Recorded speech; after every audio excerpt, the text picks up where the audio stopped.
Hello, this is Carrie with Cookbook Divas, and today I'm beyond delighted to look through Budmo by Anna Voloshyna. It was a gift to us from Rizzoli, the publisher. It is recipes from Anna's Ukrainian Kitchen in California. It is beautiful. I barely looked through it. I did a cookbook flip-through video over on our Instagram at Cookbook Divas if you want to take a look. And then I read the introduction where she explains that Budmo is the equivalent of cheers in English. You toast someone with a drink. In Ukrainian, it means let us be. She writes in the introduction about how food is central to Ukrainian culture and everyone spends time in the kitchen and most of the home cooks are women and they pass down knowledge to the children of how to bake and cook the traditional recipes, which include Russian and Ukrainian and other Eastern European traditions and a little French foods too. And as you're teaching them how to cook and showing them and letting them help, you're telling stories about the family. So that was pretty cool. So let's take a look. I have not cooked or baked anything out of this cookbook. I just got it yesterday. Table of contents: starters, salads and spreads, soups and kashas. Main dishes: breads, crepes and dumplings. Pickles, of course pickles are going to be in any Eastern European cookbook. Sauces and drinks, and then a desserts chapter. So here's the author, Anna. Pickles, of course. And the introduction, which is pretty long, and I really enjoyed reading it and learning about Ukraine. And there's one poignant sentence I wanted to read to you guys. It's kind of sad. Let me grab my glasses so I'm not squinting at the page. The country lies at the very heart of Eastern Europe, at the crossroads of Western Europe, Russia, and Asia, which has proved both a blessing and a curse. All right, let's dive in. She's going to take us on a tour of her pantry.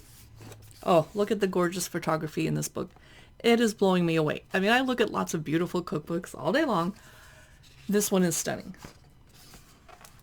She's talking about her pantry: buckwheat, bay leaf, dill, garlic, honey, tomato paste, vodka, salmon roe, pork belly, pickles, horseradish, sunflower oil, of course, and sour cream, which they call smetana in Ukraine.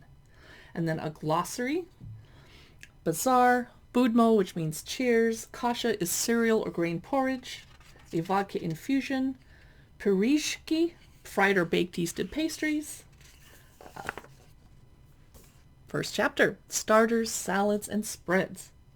She says in Eastern European countries, there is a certain flow you need to keep in mind when it comes to feasting. The dishes are served from cold to hot and from lighter to heartier. Cool.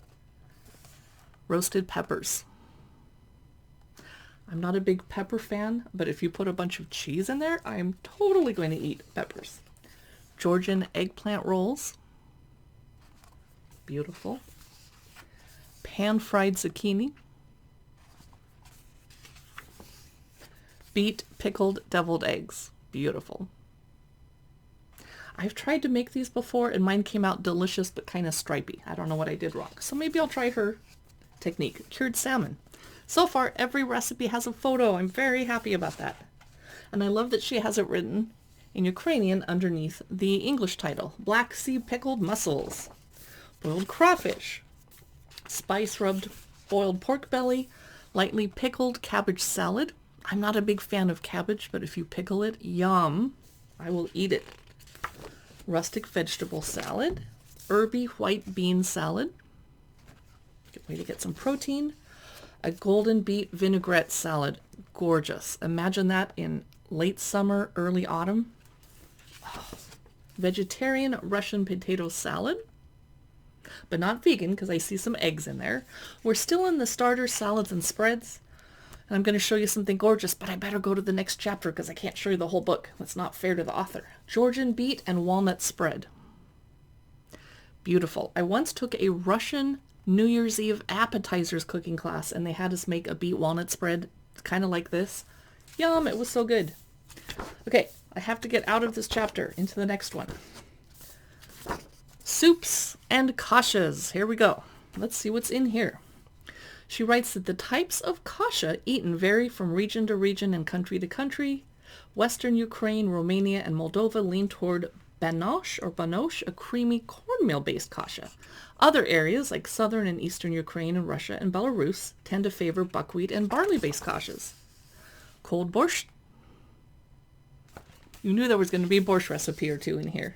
Vegetarian borscht. Thank you for this recipe. I can finally try borscht. Yes. Green sorrel borscht. I didn't know that borscht could be green. See, I'm going to learn a lot from this cookbook. I hope you're enjoying the preview. Be sure to give us a like and a subscribe if you want to see more of our cookbook look-throughs. This is buckwheat soup. I don't think I've ever had that. Chicken soup. Lay in a big supply for winter, right? Soup with buckwheat dumplings.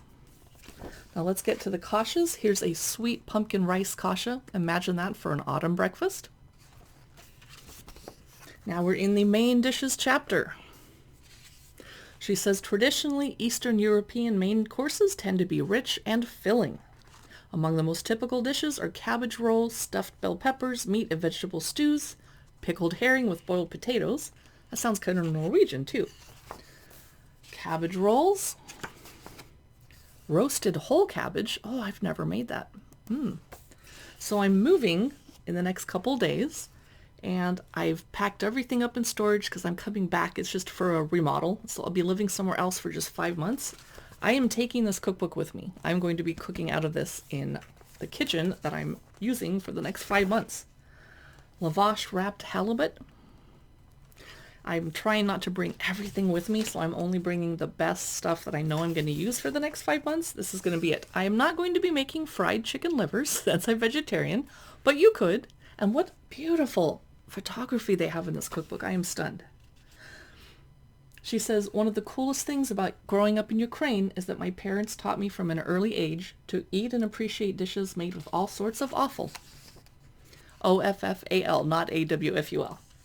Plow with quail, grandma's roasted duck. Gorgeous photography. Okay, I have to skip ahead though. Potatoes fried with pork belly, bell peppers, stuffed with meat and rice. Now we're in the breads, crepes, and dumplings chapter. I've been looking forward to this. Adjarian, sorry, I don't know how to say that, Kachapuri. It makes 2 flatbreads and serves 2 to 4 people. This book would not be complete without this lavish flatbread filled with cheese, butter, and egg from the Adjara region of Georgia. That looks amazing. What a breakfast that would make. Oh, and step-by-step photos for how to make it. Yay, thank you. Garlic pampushki. I believe those are rolls. Yeah, bread. Longos with salmon roe and sour cream, and I might have just mispronounced that. Crispy potato kremsliki. That looks like latkes. It is the Ukrainian name for Jewish latkes, potato pancakes. Okay. Here's chebureki with ground meat and caraway seeds. Pan-fried bilyashi with chicken and green onion. I mean, anything pan-fried, right? Delicious. Fried flatbread with eggs and herbs. Okay, I got to get to another chapter because I'm starting to drool. Here's some crepes. Now, they do have a French influence in some parts of Russia and Ukraine. Sauerkraut and potato vareniki. Rye pelmeni. I actually have a pelmeni mold maker. I've never used it. I've got to pack it and bring it with me with this cookbook. Savory tvorog lazy dumplings. I'm lazy. This is maybe the kind of dumplings for me. Oh, you guys, sweet dark cherry vareniki. Imagine serving that on a Sunday brunch for your friends. You'll blow them away. Fried apple pirishki. So I think it would be pierogi or piroshki in other cultures, but in Ukrainian, it's apparently pirishki. It looks delicious. And step-by-step photos again, how to make it. Oh, incredible cookbook. Sweet cheese fritters. I remember her saying in the introduction when she was a child and got to choose what her mother was going to make for breakfast, she would choose this as her favorite. Pickles, sauces, and drinks. Sauerkraut. There's cabbage again. Pickled red onion. Mom's famous spicy and sour tomatoes. Ooh, I've never heard of that. Gonna try that. Fermented sour eggplant. Hey, I just bought a couple eggplants. Green raw ajika. I think that's a sauce. Yep. horseradish mayo, pomegranate molasses, apple infused nastoyanka,